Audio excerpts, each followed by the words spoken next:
Assalamualaikum warahmatullahi wabarakatuh. Hai semuanya, bagaimana kabarnya hari ini? Semoga semuanya dalam keadaan baik dan siap untuk belajar. Belajar itu seperti mendaki gunung. Setiap langkah membawa kita lebih dekat ke puncak. Hari ini kita akan mendaki bersama menuju pemahaman baru. Pemahaman baru itu akan Ibu bahas pada kesempatan kali ini, yaitu mengenai materi meyakini Nabi dan Rasul Allah Subhanahu wa Ta'ala. Mungkin sebelumnya adik-adik sudah mengetahui dan memahami materi iman kepada Nabi dan Rasul Allah. Akan tetapi, di sini Ibu akan menjelaskan secara menyeluruh. Yuk kita bahas materi berikut ini. Sebelum masuk pada materi iman kepada Nabi dan Rasul Allah Subhanahu wa Ta'ala, mari kita mengulas kembali mengenai pengertian iman. Iman secara bahasa berarti pengakuan yang melahirkan sikap menerima dan tunduk. Sedangkan secara istilah, iman berarti membenarkan dengan hati, mengikrarkan dengan lisan, dan membuktikan dengan perbuatan. Adapun yang dimaksud iman kepada Nabi dan Rasul Allah Subhanahu wa Ta'ala adalah membenarkan bahwa Allah memiliki Nabi dan Rasul yang sengaja dipilih untuk menyampaikan wahyu kepada umat manusia. Selanjutnya, pengertian Nabi dan Rasul. Secara bahasa, Nabi berarti pembawa berita. Sedangkan secara istilah, Nabi adalah seorang laki-laki yang diberi wahyu oleh Allah Subhanahu wa Ta'ala untuk dirinya sendiri.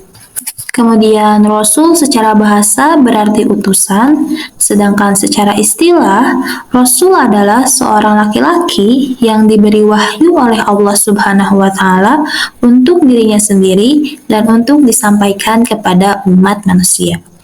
Jelas di sini Nabi dan Rasul memiliki perbedaan, di mana Nabi diberi wahyu oleh Allah hanya untuk dirinya sendiri, sedangkan Rasul diberi wahyu oleh Allah untuk dirinya sendiri dan untuk disampaikan kepada umat manusia. Kemudian, tugas Nabi dan Rasul dijelaskan di dalam Al-Quran, khususnya pada surah Al-Ahzab ayat 45-46 yang berbunyi, A'udzu billahi minasyaitonir rajim. Bismillahirrahmanirrahim.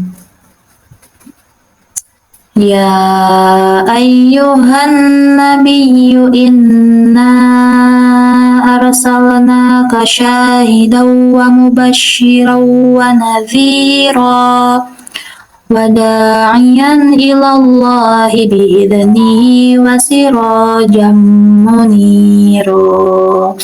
Shadaqallahul azim. Yang artinya, wahai Nabi, sesungguhnya kami mengutusmu untuk menjadi saksi, pembawa kabar gembira dan pemberi peringatan, dan untuk menjadi penyeru kepada agama Allah dengan izinnya dan sebagai cahaya yang menerangi. Berdasarkan ayat tersebut, ada 4 tugas yang diemban oleh seorang Nabi dan Rasul. Pertama, sebagai saksi bagi umatnya. Kedua, sebagai pembawa kabar gembira. Ketiga, sebagai pemberi peringatan. Dan yang keempat, sebagai juru dakwah. Selanjutnya, ada yang dinamakan mukjizat bagi Nabi dan Rasul. Secara bahasa, mukjizat berasal dari kata dalam bahasa Arab yaitu ajaza yang berarti melemahkan. Secara istilah, mukjizat adalah peristiwa luar biasa yang terjadi pada diri seorang nabi atau rasul sebagai bukti kenabian atau kerasulannya yang bertujuan untuk melemahkan orang yang tidak percaya atau ingkar terhadap para nabi dan rasul Allah. Secara umum, mukjizat dibagi menjadi dua macam. Pertama, mukjizat yang bersifat material, indrawi, dan lokal. Contoh mukjizat tersebut dapat adik-adik lihat pada gambar pertama, yaitu perahu Nabi Nuh. Kemudian ada juga Nabi Ibrahim tidak terbakar api, tongkat Nabi Musa berubah menjadi ular, dan lain sebagainya. Kemudian, yang kedua, mukjizat yang bersifat non-materi, logis, dan dapat dibuktikan sepanjang masa.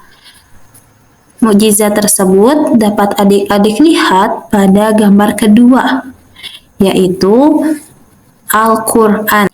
Mukjizat ini hanya dimiliki oleh Nabi Muhammad SAW. Mukjizat Al-Quran dapat dijangkau oleh setiap orang yang menggunakan akalnya mulai semenjak diturunkannya Al-Quran sampai akhir zaman. Selanjutnya, sifat-sifat Nabi dan Rasul.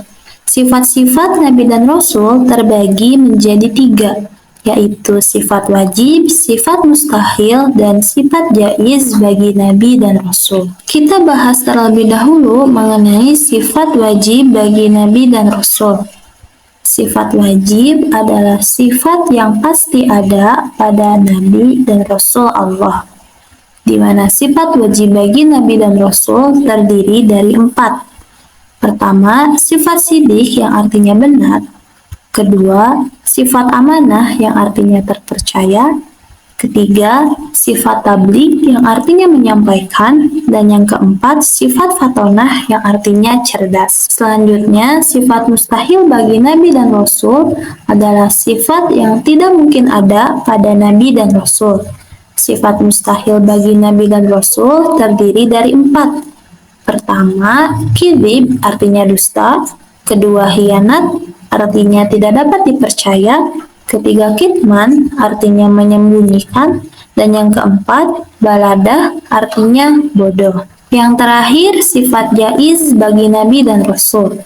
Sifat jaiz bagi Nabi dan Rasul adalah sifat yang mungkin ada pada Nabi dan Rasul, yaitu berupa perilaku maupun watak manusia pada umumnya yang ada pada diri Nabi dan Rasul, seperti sakit, lelah, makan, minum, mengantuk, tidur, beristri, dan lain sebagainya. Sekian materi pada kesempatan kali ini. Dapat Ibu tarik kesimpulan, yaitu iman kepada Nabi dan Rasul Allah Subhanahu wa Ta'ala adalah membenarkan bahwa Allah memiliki Nabi dan Rasul yang sengaja dipilih untuk menyampaikan wahyu kepada umat manusia.